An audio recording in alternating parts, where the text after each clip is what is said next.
Hello everybody, I'm Sue Frederick, and I'm the author of Bridges to Heaven, True Stories of Loved Ones on the Other Side, as well as I See Your Dream Job and I See Your Soulmate. And my work is all about helping you remember your divinity, your powerful intuition, who you are and who you came to be. Now, if you've been here since last night, you know that we've been covering all of these issues, and today we're going to go into some of them a bit more. And let's review what we know so far. We are souls on a journey, and we come here on purpose. Each of us has a great soul mission inside of us. No matter how disconnected or lost you may feel from the world, and especially from meaningful work, I can guarantee you, you came here to do something great. And if you've had your heart broken through grief, if you've had your heart broken through relationships or even career loss, it means, congratulations, that you are ready for the next level of your work, of your life, of your spiritual evolution. So as Donna said, and as everybody has said, we come to this dense realm to remember and push our soul's evolution, not to live as if we were physical beings in a physical world. And what happens is when we're down here, the consciousness is heavier, denser, and so we forget that we are divine beings. And last night I was talking a little about our divine lens versus our ego lens, and this is my new book, and it's really been helping people sort of look at this in a different way. So again, we're going to talk about that today, especially in terms of grief, intuition, connecting to your loved one.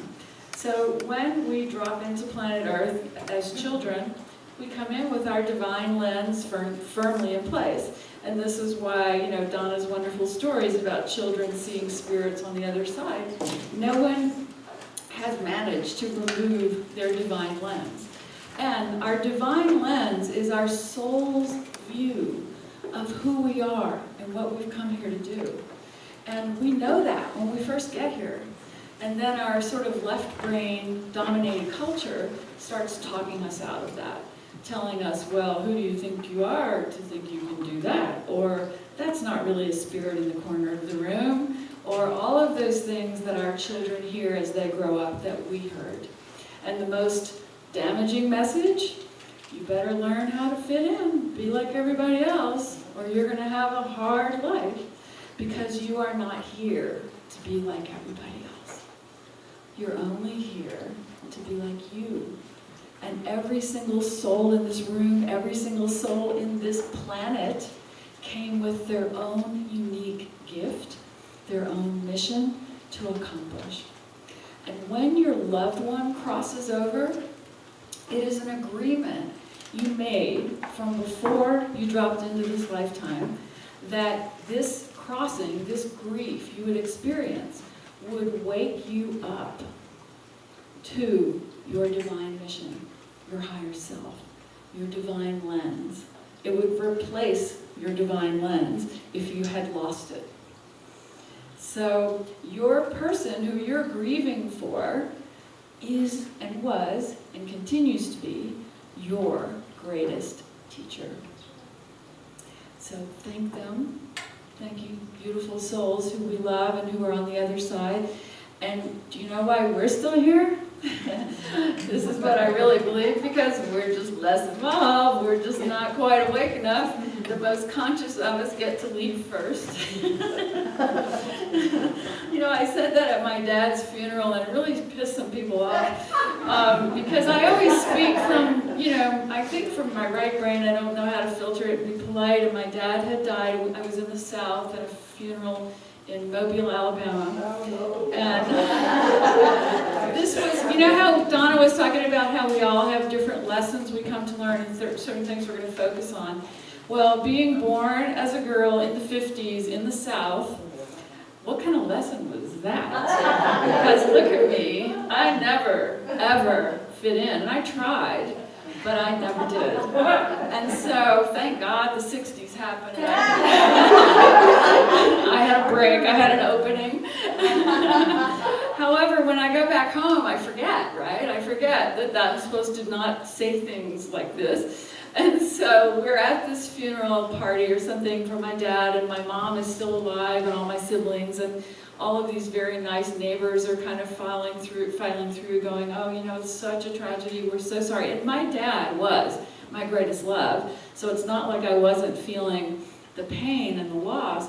But as they were saying all that, at some point I said, you know, my dad was the most involved person I ever knew. He got to leave early. The rest of us are still here because we're still trying to figure it out. And my mom was within earshot, you know, and a few other ladies, and they were like, what?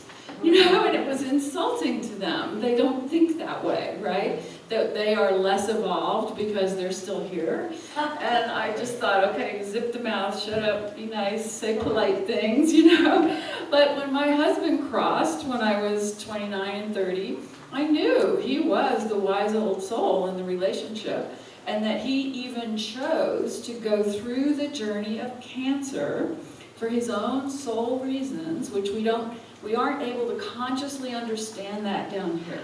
But his soul reasons were to burn up any negativity that he felt he still had that he wanted to finally release. And he chose the path of physical suffering.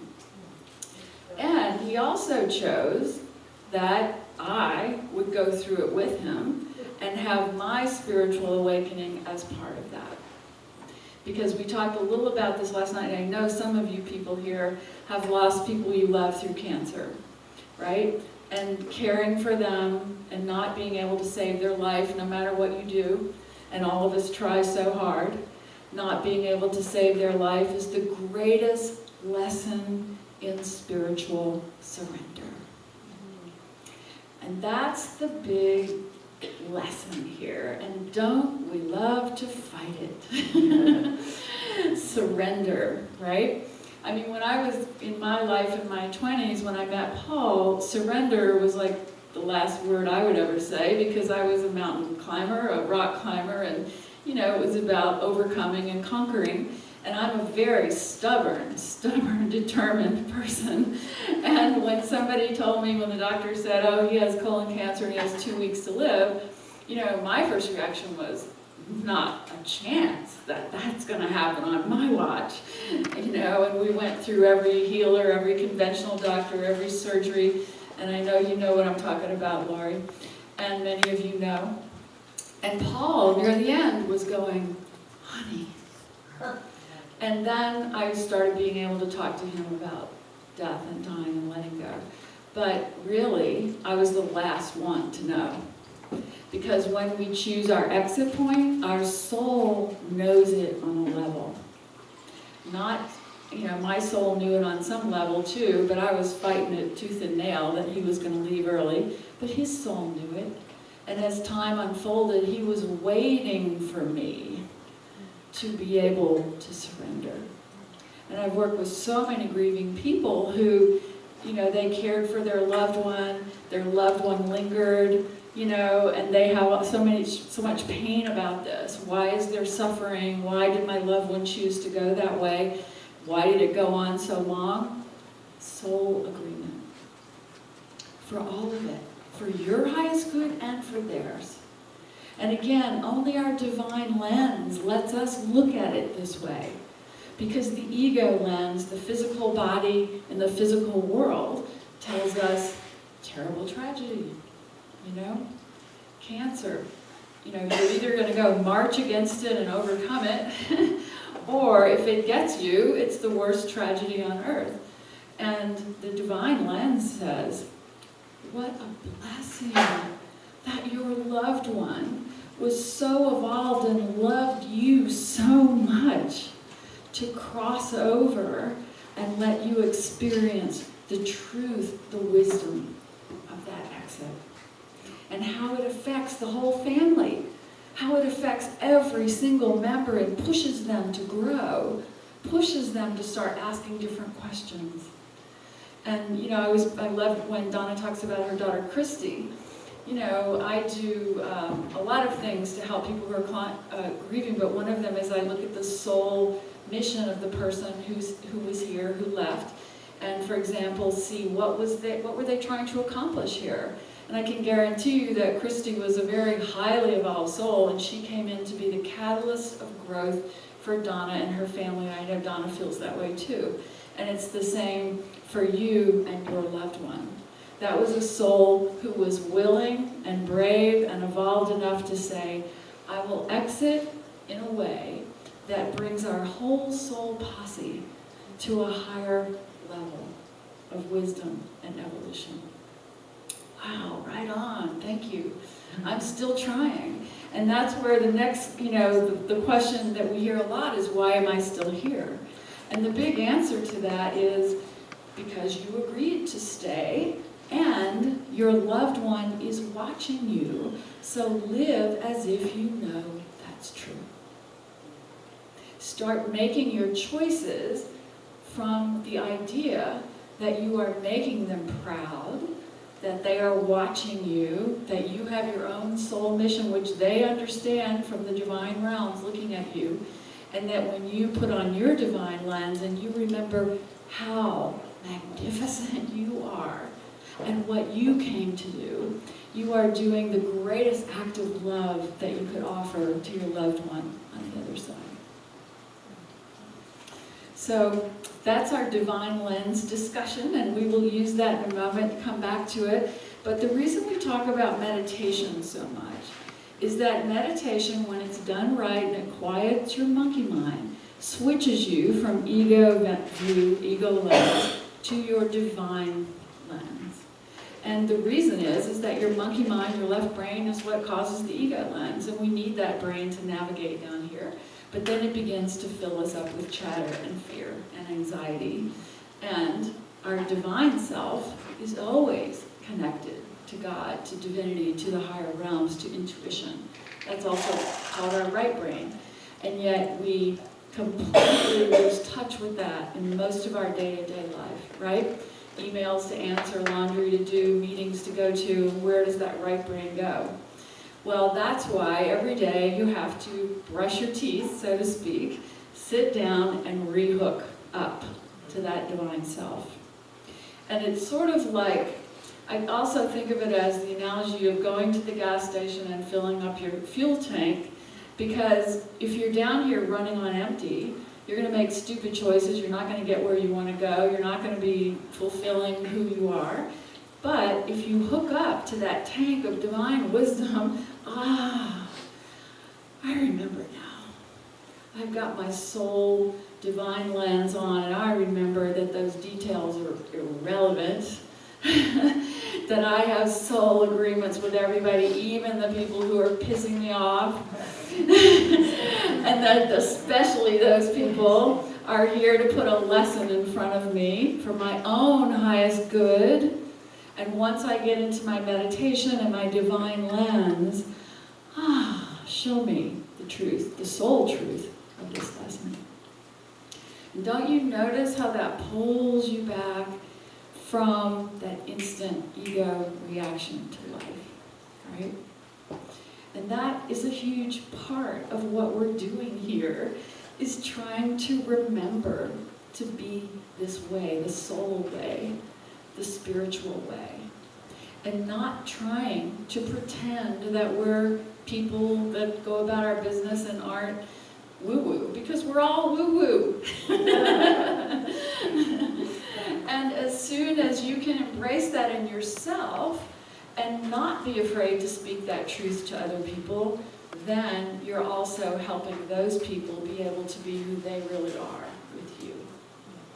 You know, when I travel with my family on vacation, they always get so annoyed because, I believe, and I put on my soul view, I can see, everybody here, of course, is a divine being, and they all have an amazing story, and I want to hear it, and I can guarantee you that the people who look like they have it going on from the outside have tremendous stories of pain and struggle and loss on the inside. And that's their soul story, not the ego story.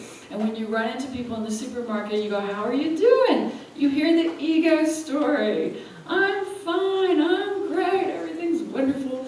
And you walk out going, how come she has such a wonderful, blessed life and all this stuff, and I'm here struggling, right? That's not true at all. And when we can join another person in the soul story, we see that we are all exactly on the same journey. And that the wealthiest celebrity who you think has a stupid, meaningless, superficial life is struggling, heart and soul, to learn their lessons, which you have no clue what they are. And from the outside, wealth and all that means nothing, because the real lessons here are the lessons of the heart. And all of us face those. This is why I use numbers in my work, and we're going to get to some of that today, because I believe that we leave lots of clues about what we've come here to do and what our soul mission is. And that we can fall into the gateway of understanding that through many different techniques, from numerology, astrology, tarot, all these different things that people do, are ways of using the gateway to see the soul. And when we look at the birth path the person came in on, for me, that's a gateway that falls, just lets me pour into your story. It opens my intuition and allows me to really see, wow, you're this highly sensitive 33 master soul. Who is my 33 in here? There you are, right? We just talked about that today. And you've always felt a little highly strung and a little highly sensitive and a little different, and most of the time thought it was a flaw, right? Toby, what's your thing? 11-2. Another very high frequency master soul with a lot of sensitivity. Most of us feel that our great gift is our flaw, because it's different, right? When we go through life feeling things and the world says, you are too emotional, you are too sensitive, you know, you're too passionate, you know, chill. Like nowadays my kids are always going, chill. And I'm going, chill isn't going to get you where you want to go in life. It might look good on the inside, on the outside, but on the inside you need that passion, that sensitivity, that fire. Never hide that. Never give that up. Never belittle that in yourself. Everything you feel, for better or worse, is some message from your soul, from your heart, trying to nudge you to go in a different direction. If you're hating that job, and you're going to work every day at that job that's sucking your soul dry, and you're taking depression medication so that you can go to that job, forget it. Those feelings of feeling meaningless are because your life is off track, not because you need a medication. And so once you rearrange that journey that you're on and say, for example, Toby went from being a banker who hated her job and her life to creating events that inspire people and bring women together to share their soul stories.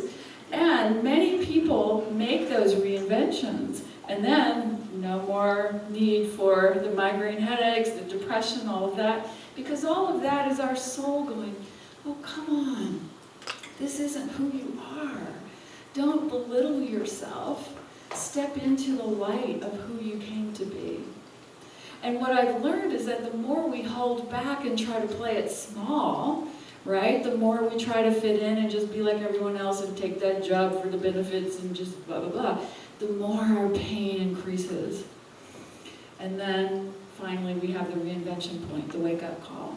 And many of you have been through that in many different forms, from job loss to divorce to bankruptcy to grief for someone you love. Right? And that's our great moment, our great blessing. So what we're going to do today is we're going to talk about some of the numbers of the soul agreements, if that would be helpful to you. And I'll sort of demonstrate what I mean by that. Also, I'm going to take you through the reconnection ritual, which is a meditation that I teach in my workshops and classes and also write about in my books, that helps you quiet your mind, have a conversation with your departed, that then you write, so that you begin channeling in your messages from the person you're grieving for. Because you can get many wonderful readings from Serena and Suzanne and all those people, but you don't live with them, so you only get to see them occasionally, but you live with yourself. And if you can sit down and quiet your mind and go through this process I'm going to take you through, you're going to start writing, and you're going to start feeling and hearing their presence guiding you. And we do this at our grief workshops, and Lori was at one last year, and Lori lost her 20-year-old son, 24-year-old son to leukemia very recently, about a year ago.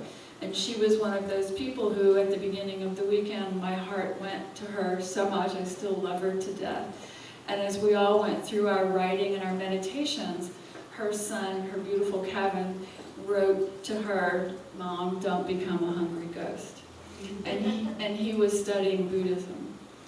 And so when they come through and they write to you in their words, you feel it, you know it. So I'll teach you the process of that. Does that sound good? Yeah. Okay. So let's start with, what should we do first? How about some quick soul agreements, and then we'll do the writing, okay? So I'm going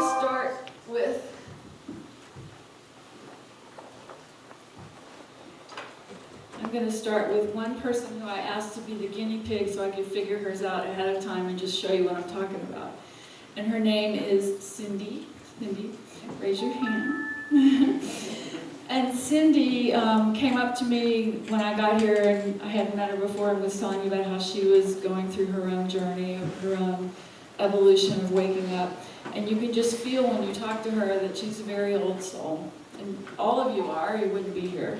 But she has a wisdom about her, and so I said, all right, let's figure out this path that you're on. And so the way you do it, you don't have to do this now, it's all in my books, but you take the birth date, and hers is September 22nd, 1967. And you digit it down to single digits, and you're able to see that she is a 9. And I'm not going to even stop to make you worry about how to do that, but she's also a Virgo 9. So what this says to me instantly about her throws me into her energy, her story, that she came here with a lot of wisdom and a lot of gifts, and also the self-doubt, talking her out of it constantly, and yet wanting to make a difference, and really feeling a need to heal and help solve the world's problems, and yet the self-doubt battles her at many turns.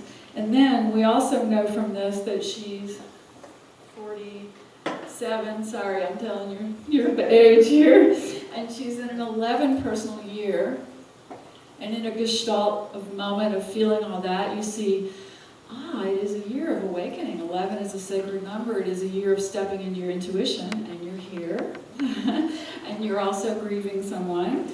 And so this is an opportunity to really connect to them on the other side. And then we look at the person she's grieving for, Terrell.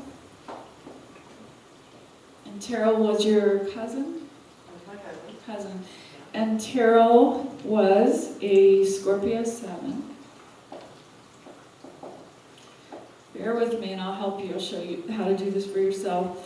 So what we can feel about this right away is that this is a soul who was seeking spiritual knowledge, seeking things that lived beyond convention, and hidden a lot from the world, meaning much more private than people understood, and very filled with spiritual meaning and spiritual searching and intuition. And you, with him, and then this is the fun part, we add her number to his. Their soul agreement number, the reason his exit affected you the way it did, is to bring the number 7 into your life more fully, and that's the number of the spiritual journey of intuition. He was going, come on, you're intuitive. Does that resonate? Absolutely, yes. So these little soul agreements help us see what that connection was and what the agreement was. And it's not the only way to see it or feel it, but it's just one. It's a great affirmation for people. And what I found too is I've worked with a lot of people who are grieving children who went through drug addiction and alcohol. And almost 100% of them were these highly sensitive 11 or 33 or 22 master souls who came in on this very high vibration and were seeking some connection to something beyond the physical world and didn't know how to find it in today's lost world. And so when they were offered a drug or an alcohol and had a momentary experience of something beyond the physical world, that became their spiritual practice in a way, right? Their way of reaching for something to the divine. And so when we connect to those souls on the other side now, they are the most radiant light beings. I was just doing a workshop in Seattle, and this woman is grieving her son. It's just a crazy story I have to tell you really quick. Her son brought me to her in Seattle, and I live in Boulder. And I was walking to get my nails done in Boulder one day, and I saw this dentist sign, modern dentistry or something like that. And I have this other dentist who's really expensive, who I normally go to, and I just thought, you know, why am I paying hundreds of dollars to get my teeth cleaned when I could just go in here and they say they do it for $30, right? So, I don't know, it didn't make any sense. Even my nail salon lady said, well, I don't know anything about them. And I said, well, I'm going to try. And I walked in there, and the dentist happened to be there, and he said, okay, yeah, we can clean your teeth. Come in and sit down and let's talk. And I'm just sitting there talking to him, and I'm thinking, why am I here? I know there's something else. What is this? And he goes, what do you do? And I said, I write books and everything. And he said, what's your book? And I told him, Bridges to Heaven. And he starts crying. And he says, my teenage son died of an overdose. And I'm sitting there going, there you go. Thank you for getting me in here. And he goes, but I don't believe in anything like this. I don't believe that anything carries on beyond the physical world. And he said, my wife is really struggling. You should talk to her, because she might be more open to this. And I said, hold on, I've got a book in my car. Let me just go get it and give it to you. And you can give it to your wife, etc. So I do that, and then we talk, and I leave, and I got my teeth cleaned. And then I get an email just pretty quickly after from his wife saying, oh my God, your book touched my heart so much. It helped me so much. And I'm getting Bill, my husband, to read it and everything. And we were talking, and she goes, but we've moved to Seattle now. And I said, oh, so you can't come to my workshop center? And she goes, no, we're living in Seattle.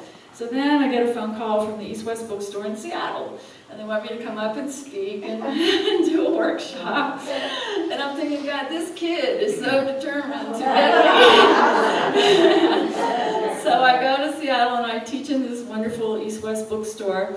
And I had lost touch. A few months had gone by, and I kind of lost touch with them. And they both show up in the workshop, the husband, the dentist, and the wife, right? And we go through this 3-day thing, and they both connect to their son through writing, through this process I'm going to take you through. And the mom is already, she's there. I mean, she's just, her whole life has changed. She's feeling him around her all the time. She's this light being. She's now actually becoming a grief counselor. Her whole life has changed. And Dad, it's a slower awakening, but his energy shift right there in Seattle is so profound that you see it on his face, right? Because he hears Kevin say something that he writes down, that he trades with his wife, and they both know exactly what it was about. It was exactly from their son. So he can no longer say, this is just a physical world, and my son was in a terrible tragedy. And his son happened to be a 33 Master Soul Path. Just this vibrant, beautiful, radiant, and the whole workshop, man, he was just like when Kevin was in our workshop at Shambhala, Kevin just was like, he was leading our workshop from the other side. And their son, their beautiful 33 Path son everybody was feeling him and describing him and everything. He was like, I'm going to show you who I am and that I'm here. So, all right. Any more soul agreements you'd like to know? Okay, so let's do our reconnection ritual. Do you have something to write with? Okay. So what we're going to do,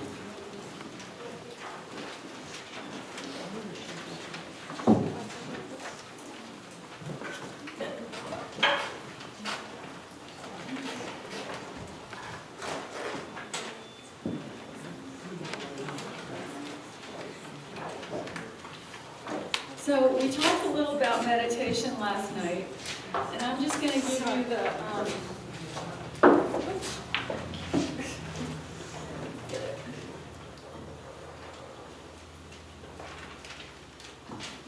I'm just going to give you my meditation story here because I'm going to ask you to do it a specific way right now, just for this experience, and then you can see if that works for you later on when you get home. But I started with meditation in the 70s. How many of you learned TM in the 70s? Yeah. And that was, and it still is, a wonderful practice for quieting the mind. And at the time, there was a lot of stuff about it and how many, everybody had the same mantra and everything, and you weren't supposed to tell anybody. Yeah. However, at its core, it was teaching us to repeat sacred sound in order to quiet the monkey mind. And that is a truth that the Hindus, the Buddhists, and a lot of Eastern traditions have known for a long time. And in the Christian tradition and the Western tradition, we are more used to saying words that are in English that we think about as we say, right? And that's a wonderful thing, but it's not the same as quieting the mind through meditation.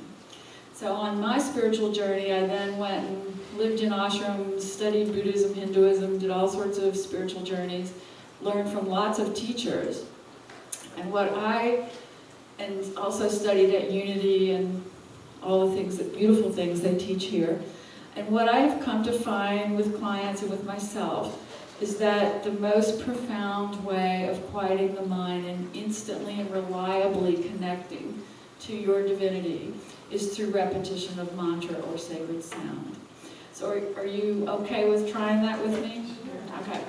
And the mantra that I really love works for people. It's sort of every man's mantra, I say, and it means I bow to divinity, but the words are Om Namah Shivaya. It's a very high frequency phrase. If you're just saying Om Namah Shivaya, Om Namah Shivaya, it just raises the energy of the space. And when people talk about protection and all of that, I can guarantee you if you're saying Om Namah Shivaya, if you're carrying that in your heart, if you use it when you're afraid, you are wrapped in love and light. It is just a very high, beautiful frequency. And so in fact, I use these malas, and I have big ones and little ones and everything. And a great technique for meditating is you sit down and you, on every bead, how many of you grew up Catholic? Remember the rosary? I loved the rosary growing up, and I would pray on it a lot. Another reason I was so weird. But on the mala, you can just say your mantra. You can be on an airplane and just have it down at your side, and you're saying your mantra on every bead, and it is so grounding. It helps you remember what you're doing, because if the beads stop moving, it means your mind is off on some tangent.